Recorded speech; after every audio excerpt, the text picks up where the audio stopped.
pessoal, tudo bem com vocês? Mais um podcast falando nisso comigo, Elida Monteiro, e hoje com a minha amiga Tatiane Lubas. Boa tarde, Tati. Oi, boa tarde. Obrigada pelo convite. Um prazer estar aqui com você e com vocês que estão nos assistindo. É isso aí, gente. Hoje o assunto, assim, ó, tá super legal. Eu, se fosse você, já antes de continuar aqui a assistir o vídeo, já compartilhe com seus amigos nas suas redes sociais, né, Tati?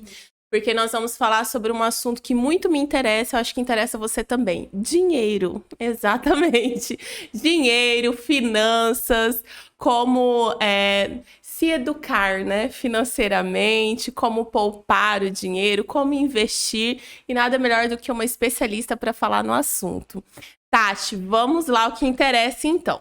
Vamos lá, que dinheiro é bom e todo mundo gosta. Claro, né? E quanto mais, melhor também, né? Sim, com certeza. Então, Tati, como que a gente faz, assim, o que que eu percebo? Não falando de mim, né? A começar por mim e de outras amigas minhas, a dificuldade, não sei se esse é um problema só do brasileiro, enfim, de poupar, de não gastar o dinheiro, de investir da forma correta. O que que você tem para dizer pra gente em relação a isso?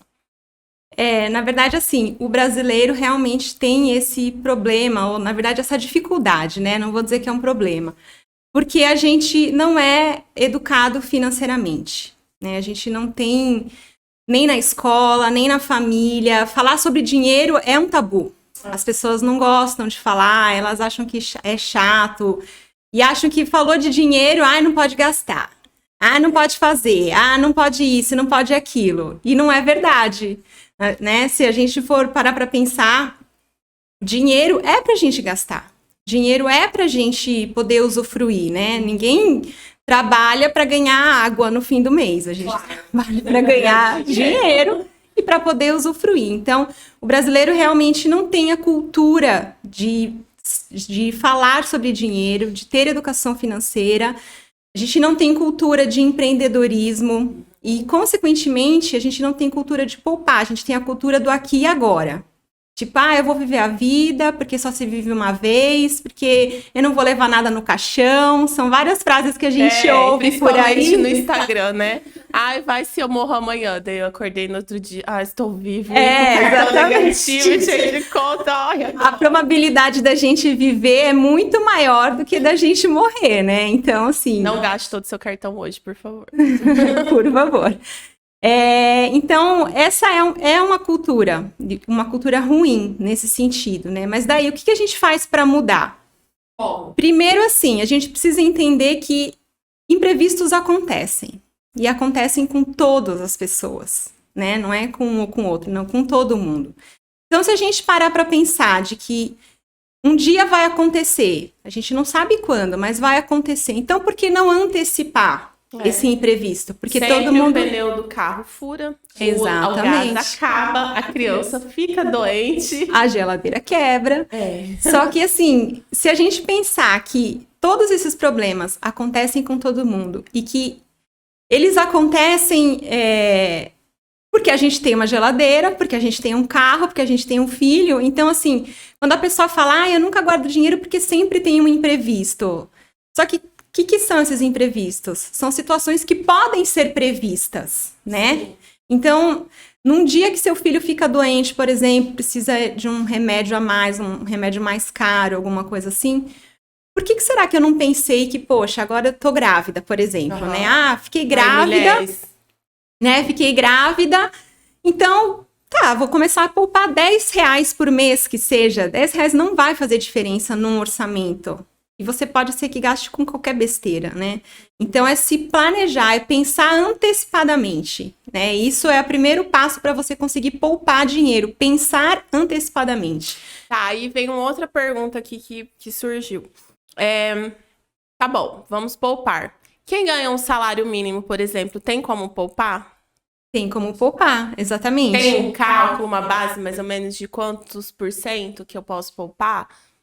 Não, eu não gosto de dizer assim que existe uma base, porque eu acho que diferencia de família para família. E realmente, quem tem um orçamento com um salário mínimo é desafiador. Eu não vou dizer que é fácil, mas também não vou dizer que é impossível. É desafiador. Mas se a pessoa parar para pensar, se você parar para pensar, às vezes uma pessoa ela gasta R$ 10 com qualquer besteira. E quando eu falo qualquer besteira, uma coisa pode ser besteira para mim e pode não ser para você, sim, né? Mas ela gasta aleatoriamente, sem pensar, sem, tipo assim, ai, nossa, gastei, e nem lembra onde gastou. Então, se você não lembra onde você gastou R$ 10, então aquilo não era importante. Então, é uma besteira. Então, ela pode começar com pouco.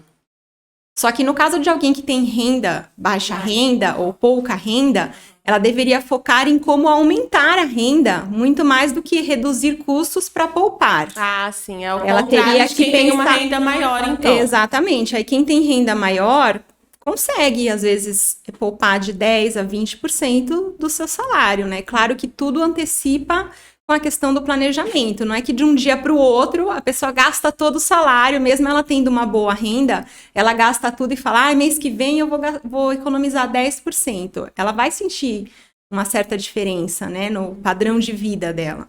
Mas se ela se planejar e se ela se determinar a isso, ela consegue. Você falou sobre educação financeira. Vamos falar um pouco de você e depois a gente traz para a nossa realidade. Como que start que deu, que ponto na sua vida você falou, não, eu quero estudar sobre finanças, como que foi isso para você? Você teve algum exemplo na escola? Como que foi? Não, na verdade, isso aconteceu de poucos anos para cá, né? Eu sou formada em administração, então sempre trabalhei na área financeira, né? Durante a minha vida toda. Eu tive um negócio próprio, trabalhei em multinacionais, sempre trabalhando na área financeira e administrativa. Só que os planos de Deus foi me trazer para Campo Grande. Quando eu me mudei para Campo Grande em 2017,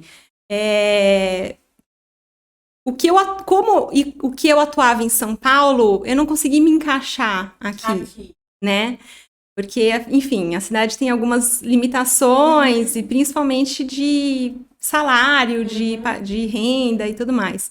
E eu falei, bom, eu preciso me reinventar, preciso fazer alguma coisa. Coisa diferente, né? Nós, mulheres, sempre nos reinventando, né? Exatamente. A gente dá conta. Sim, a gente dá conta de tudo. Eu falei, bom, porque ficar em casa não é muito a minha cara, assim, né? Ficar sem fazer nada, né? Muito minha vibe. Apesar de que hoje eu trabalho de casa, né? Então, mas eu me reinventei, me deparei com a questão da educação financeira. Porque eu fiquei pensando, eu olhava assim, eu frequento uma igreja, né? E eu pensava, puxa vida, né? Será que só dizimar e ofertar é a solução para os cristãos viverem essa prosperidade de Deus, né? Eu sei que talvez algumas pessoas não vão entender o que eu tô falando, mas foi um questionamento meu. E esse meu questionamento me levou a falar, não, quer saber? A gente precisa aprender a lidar com dinheiro. Então, não foi na escola, não foi com a minha família, foi um questionamento interno meu. Eu falei, tem alguma coisa errada, a gente está precisando aprender a lidar com o dinheiro. Porque por que tem tantas pessoas que conseguem e outras que não? Né? Então, eu, por conta, comecei a estudar sobre finanças pessoais e aí comecei a atuar nisso de 3 anos para cá. Entendi. Então, olha só a lacuna aí. Eu não aprendi na escola também. Na minha casa, trazendo para minha realidade, assim, meu pai sempre foi uma pessoa muito segura. Só que aí tem os dois extremos. A pessoa que é segura demais, que não gasta com exatamente nada fora daquele planejamento. E a pessoa que gasta demais e já não tem um planejamento. Então... como conciliar, assim, e ter o planejamento com gastar de uma forma saudável? Como que a gente consegue fazer isso? É possível? É possível. E aí, como que a gente consegue equilibrar isso, né? O que poupa muito e o que não poupa nada? Traçando metas, traçando objetivos. Então, a pessoa precisa guardar dinheiro para algum objetivo. Então, no primeiro momento, né, digamos assim, uma escala de poupar e de investimentos, né, começa com a reserva de segurança, né, a reserva de emergência, a reserva financeira, ou então a poupança, né, para ficar mais fácil, mais claro para todo mundo. Eu vou guardar dinheiro. Ok. E aí você começa a guardar dinheiro para um imprevisto, porque quando você tem um dinheiro para um imprevisto, Isso evita de acontecer um endividamento, de você precisar pegar um empréstimo, passar no cartão, porque você não tem dinheiro para trocar o pneu do carro, por exemplo. E aí depois você começa a traçar metas e objetivos para curto, médio e longo prazo. Então eu vou guardar dinheiro para viajar, vou guardar dinheiro para trocar o carro, vou guardar dinheiro para aposentadoria, vou guardar dinheiro, enfim, para o motivo que for importante para você. E quando você tem esse motivo... Esse objetivo geralmente está atrelado ao emocional. É alguma coisa que a pessoa quer ou que ela, então, ela vai conseguir poupar, né? Sim. Exatamente. Na verdade, o nosso gasto com dinheiro envolve o emocional. Envolve, né? Exatamente. Então, como eu falei, eu trabalhava em empresas e administrar o fluxo de caixa de uma empresa é muito mais fácil do que administrar um orçamento familiar. Porque uma empresa é uma empresa, ela não tem sentimentos, ela tem que dar lucro no final do mês. Mas a gente não. Se a gente tá triste, a gente gasta. Se a gente tá feliz, a gente gasta, né? Então, por conta do emocional, quer comemorar, exatamente. Aí a gente tem, puxa vida, eu mereço, eu trabalho tanto, eu mereço. E aí a gente... como que vai fazer então, se a gente não vai comemorar? Não, você vai comemorar. Como? Mas você vai planejar. Então, por exemplo, eu vou todo mês reservar um X para o dia que eu estiver feliz. Para eu gastar o dia que eu estiver feliz. O que não pode acontecer, né? Não é que não pode, né? Mas o que atrapalha o orçamento são esses gastos inesperados. Entendeu? Tipo assim, você já tem um orçamento, você já tem os seus gastos, já tem suas contas fixas, você já tem um estilo de vida. E aí, de repente, você gastou do nada. Se você tem dinheiro para gastar, tudo bem. Mas não é o que acontece com a maioria. Elas falam, eu vou passar no cartão o mês que vem eu vejo o que eu faço.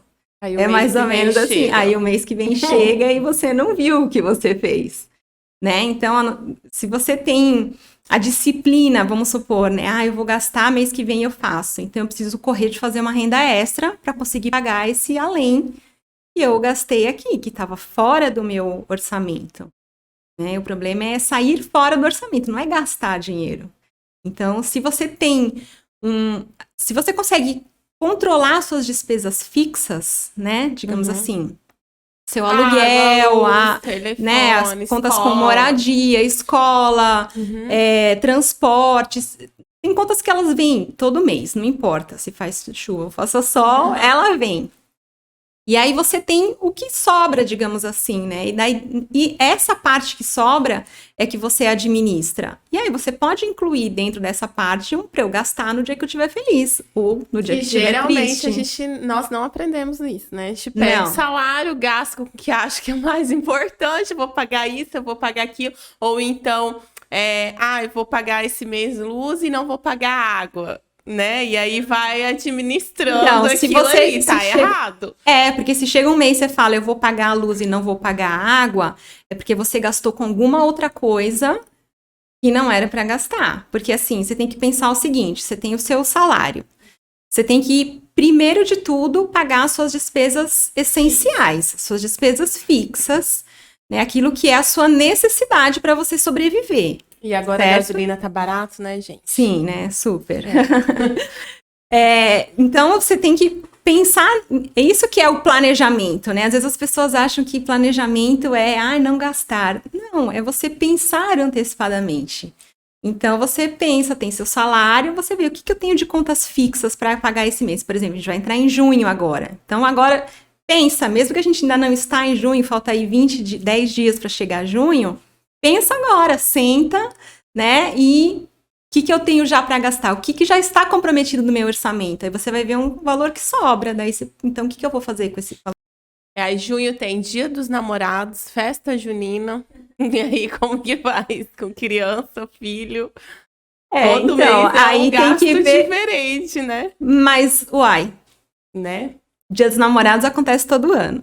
Festa junina acontece todo ano. Aniversário acontece todo ano. Então, assim, você já tem que prever isso lá no início do seu ano. Então, se você tem carro, IPVA tem todo ano. Seguro tem todo ano. IPTU tem todo ano. Então, a pessoa não pode falar, é que teve IPTU esse mês. Por isso que... você não tem uma casa, você mora num lugar, tem que pagar IPTU. Então, você já sabe que aquilo existe, né? Que são os imprevistos, entre aspas, que podem ser previstos. Então, deixa eu ver se eu entendi. Vamos ver se você que está assistindo a gente aí entendeu. As contas fixas, nós vamos por R$ 1.000 lá de salário. R$ 700 de conta fixa. Então, esses R$ 700 você não pode gastar isso. Você tem que pagar todas aquelas contas. As suas contas, sim. Depois vem juros, né? E aí sobrou, sei lá, R$ 200, R$ 300. Aí com esse dinheiro eu vejo o que eu vou gastar de lazer e poupar. Isso? Exatamente. Exatamente. Aí se você acha que, nossa, mas tô gastando muito com a conta de luz, o que será que eu posso fazer para reduzir? Nossa, meu aluguel tá muito caro, então vou tentar negociar, vou mudar de casa, enfim. Aí cada um dentro do seu orçamento, da sua realidade, faz a adaptação necessária, mas o princípio é esse. E é importante a gente ter uma planilha? Ou não necessariamente, né? Mas assim, uma planilha no computador, não. Mas ter um caderno, pelo menos, para você anotar esses gastos, né? É importante. Mas não adianta você só anotar o que você gastou, né? Eu acho que o que eu estou tentando transmitir aqui é a questão do planejamento da pessoa pensar antecipadamente, né? Então, mas é bom anotar para você ter o controle. E isso que você falou do emocional estar atrelado com os gastos. Já tem alguma pesquisa que comprove isso? Ou não? Eu posso falar de mim que... Sempre que eu estou estressada, e meninas, vocês são assim? Eu vou lá comprar uma blusinha. Ou eu vou lá comprar, nem que for, uma xuxinha para me deixar feliz, entende?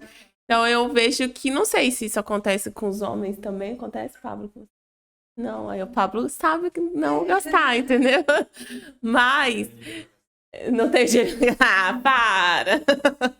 E aí, tem relação? Tem relação, sim. Existem pesquisas e, na verdade, é o seguinte, é o hormônio da alegria, né? Então, assim, do mesmo jeito que a gente tá triste, a mulher come chocolate, né? Pra dar uma animada, assim, né? A mesma coisa tem o efeito, as compras tem esse efeito sobre a gente, porque ela libera um hormônio que te dá uma sensação de alegria, de satisfação, de prazer, né? Então, por isso que o emocional tá muito ligado com as compras, né? Então, se você tá triste, seu corpo quer que você fique feliz, aí você vai lá e compra. Se você tá feliz, seu corpo quer comemorar essa felicidade, aí você vai lá e compra também, né? Então, é mais ou menos isso. E agora umas dicas para as mamães, como eu, de adolescente, né? Mas tem umas de crianças, enfim. Como a gente pode ensinar aos nossos filhos educação financeira, já que na escola, algumas escolas não têm grade curricular, por exemplo? Como que no dia a dia a gente pode ensinar eles?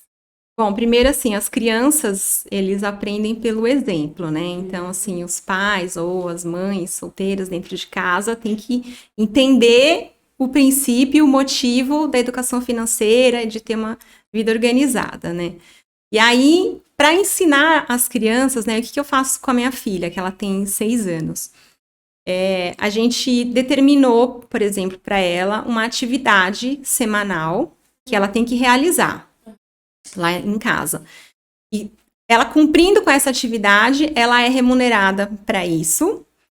E nessa remuneração, ela sabe que uma parte é o dízimo, uma parte é para poupar e a outra é para ela gastar como ela quiser.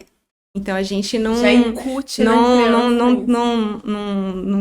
influencia, não opina, nem nada, porque ela tem que aprender a até saber gastar ruim também, né? Gastar mal, porque às vezes a gente faz umas compras, né? Aprender. Nos ensinam. Exatamente. Então, e a questão do poupar, a gente fala, ó, filha, pensa em alguma coisa que você quer que custa um pouco mais caro. E quando você alcançar esse valor, a gente vai lá e compra. Por quê? Tem que ter um motivo, um objetivo para ela guardar dinheiro. Senão, ela quer comprar salgado na escola com o dinheiro de poupar. Aí eu falo, não, filha, esse não é. Você lembra que você quer comprar tal brinquedo? É para isso que você está poupando. Para comprar salgado na escola é para você esse aqui que você tem para gastar. E ela tem aprendido? Ela tem aprendido. Ela tem aprendido. A primeira coisa que ela faz é dízimo e poupar e gastar. E aí ela já gente, sabe o que fazer, né? É uma opção, mas assim, ela é pequena ainda, então a gente consegue ensinar. No caso do seu filho adolescente, por exemplo, eu não sei se ele tem alguma mesada, alguma coisa assim. Não, Daqui a pouco não. ele vai receber, trabalhar pela primeira vez, Sim. né? Ter o primeiro emprego. Então, ele vai ter que saber administrar aquele dinheiro. O Pedro é engraçado porque ele tem um potinho de moedas lá, né? E ele guarda. E ele guarda mais dinheiro do que eu. Eu dou dinheiro pra ele, aquele dinheiro fica. O Pedro, você tá precisando de dinheiro? Não, mãe, ainda tenho aquele dinheiro. Então ele guarda. Eu já vi que ele tem essa predisposição a guardar o dinheiro que eu não tenho, que não faz parte da minha É que no caso das personalidade. crianças e adolescentes, eu acho que é mais fácil eles pouparem, por isso que é bom incentivar desde pequenos, porque, de certa forma, os pais pagam as contas, então eles não têm que, né, pagar alguma coisa ou outra, né, contas da casa e tudo mais, ele não tem que comprar a roupa dele, né, então, assim, Sim. tem os pais que compram, então para eles é mais fácil, por isso que é bom sempre incentivar desde pequeno. E para nós, mulheres, agora vamos falar de mulher para mulher, como diz o slogan do programa, e de mulher para o mundo. Nesses seus anos, né, de trabalho, o que você percebeu em relação a finanças e mulheres? Nós gastamos mais mesmo ou não? Ou isso é um tabu? Isso é um tabu. Gente, olha que revelação, né? Sim, sabe por quê? Sabe por que existe esse estigma de que mulher gasta mais? Por quê? Porque geralmente as pessoas, como eu falei no começo, né, não se fala sobre dinheiro. Então vamos pegar um casal, por exemplo. Aquele casal não conversa sobre dinheiro. Eles pagam a conta da casa, às vezes o marido e a esposa trabalham, né? Os dois trabalham, os dois trazem renda, mas eles não conversam sobre dinheiro. Eles não alinham as expectativas e eles não falam aquilo que é importante para um e para o outro. Então eles deduzem as coisas. Porque o marido tem uma relação com o dinheiro que veio da família dele. A esposa tem uma relação com o dinheiro que veio da família dela. Então, são duas visões diferentes. Aí, a mulher gasta escondido, porque o marido fala, você vai comprar de novo. A Geise vive fazendo isso. Eu tô entregando ela aqui agora pro marido dela, tá? Que ela tá vermelha aqui atrás da câmera. Gasta escondido porque ela não tem, ou ela não tem liberdade para falar pro marido que aquilo é importante para ela, ou ela acha que o marido acha que ele não vai gostar, que ele vai ficar bravo. E às vezes não. Às vezes tem marido que, entendeu? Então, assim, existe esse tabu de que a mulher gasta mais, mas é que, na verdade, os casais não conversam sobre dinheiro entre si. Então, fica um querendo fazer escondido do outro, achando, o que meu marido vai achar? Mas você já perguntou para ele o que ele acha? Não, nunca perguntei. Então, perguntem. Então, conversem sobre o assunto. Então, faça-se entender que isso é importante para você e a mesma coisa o marido. Falar o que é importante para ele. Porque vai que ele tem esse conceito de gastar, de poupar. Porque os pais faziam isso. E aí ele vai achar que ela gasta com besteira, né? Mas eles são besteira pode ser. Agora vamos aqui. As rendas fixas. Aí, para a mulher, tem a renda fixa da unha, do cabelo, dos cílios, da sobrancelha, da roupa. E aí, como faz? Eu posso comprar uma blusa nova todo mês, por exemplo? Depende. Depende se o seu orçamento cabe uma blusa todo mês, né? Mas se a gente for considerar... O que eu friso bastante é a questão da diferença entre o que é necessidade e o que é desejo. Então, por exemplo, a gente tem necessidade... Nós desejamos várias. Exatamente, a gente deseja muitas coisas e coloca os desejos antes da necessidade. Por isso que a pessoa tem que decidir no fim do mês se ela paga água ou luz. Sendo que água e luz é a necessidade. Sim. Mas ela gastou com os desejos. Né? Interessante isso. Então, assim, a gente tem necessidade de se alimentar. Essa é a necessidade do corpo estar alimentado. O que você vai comer... são outros 500, né? Então, assim, se você vai comer arroz, feijão e ovo, você tá alimentado. Mas se você quer comer uma carne, vai custar mais caro, mas você vai estar alimentado. Então, a questão do desejo, ela entra dentro da realidade do orçamento de cada um. Não colocar o desejo acima da necessidade. Exatamente. Então, assim, fazer a unha é uma necessidade, mas você pode fazer em casa. É uma super necessidade. Mas, Nós, mulheres, entendeu? gente. Mas a gente, né, isso eu tô dizendo assim, trazendo para um orçamento super apertado, né? Também não Sim, quero que as pessoas achem que eu sou sim. extremista aqui, que não é para gastar. Não. Né? Mas assim, Dá a gente pra- dá para adaptar, dá para É. ficar um pouco fazendo em casa. Você faz uma Uhum. vez em casa, uma vez no salão, uma Uhum. semana em casa, uma vez no salão, o cabelo a mesma coisa, né? Então, eu acho que existe espaço para todas as coisas. Se as pessoas pensarem antecipadamente, olharem o orçamento delas e observarem o padrão de consumo, o estilo de vida. Porque as pessoas, quando elas começam a colocar no papel, isso eu tô falando porque com os meus clientes acontece isso, né? Quando eles começam a perceber com as coisas que eles gastam, eles falam, meu Deus do céu, quanta coisa, quanto Que eu estou desperdício, o que eu fazendo, né? estou fazendo, exatamente.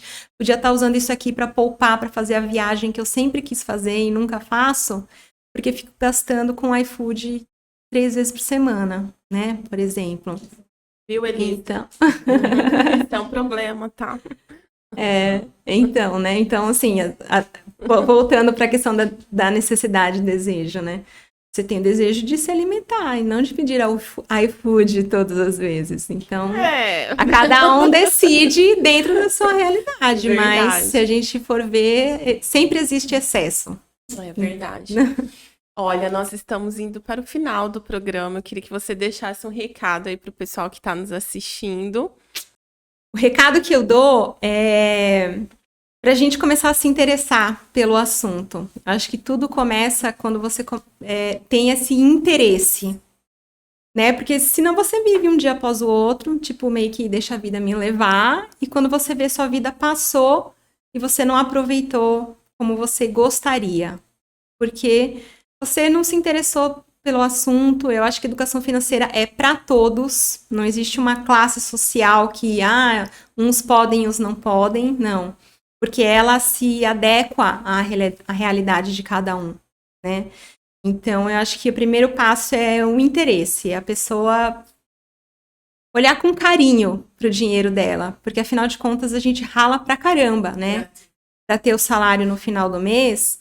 E aí até fazendo um gancho para encerrar, né? Porque a gente gera dinheiro, a gente não ganha dinheiro. Ninguém fica em casa e ganhou dinheiro. Não, a gente gera, ou seja, a gente troca as nossas horas por uma remuneração. Então, se a gente se esforça tanto para receber um salário no fim do mês, então vamos cuidar desse salário. Vamos olhar com cuidado para as nossas contas, né? E aprender a administrar para a gente poder aproveitar o que a gente pode usufruir. Legal, Tati, muito obrigada pela sua participação, pelo seu tempo, já que tempo é dinheiro, né? Exatamente. E você veio aqui, se disponibilizou. Muito obrigada, o programa foi muito legal, aprendi muito, as meninas aqui aprenderam também. Espero vocês que estão aqui também nos assistindo. Compartilhe nosso vídeo, nós vamos deixar também ele nas nossas redes sociais. Quais são as suas redes para o pessoal te seguir? Para o pessoal me seguir no Instagram, @tatilubas. Por lá fica mais fácil, porque o que sai lá sai em todas as outras, né? No Facebook e no... Eu tenho um canal no YouTube também, mas ele tá meio esquecido, então deixa o Instagram, é mais fácil. Foi um prazer estar aqui. Obrigada. Obrigada, gente. Obrigada vocês também. Compartilhe nossos vídeos. Siga-nos nas redes sociais, @LdaMonteiroFrança, @Falando Nisso EM. Um beijo no seu coração e até semana que vem. Tchau.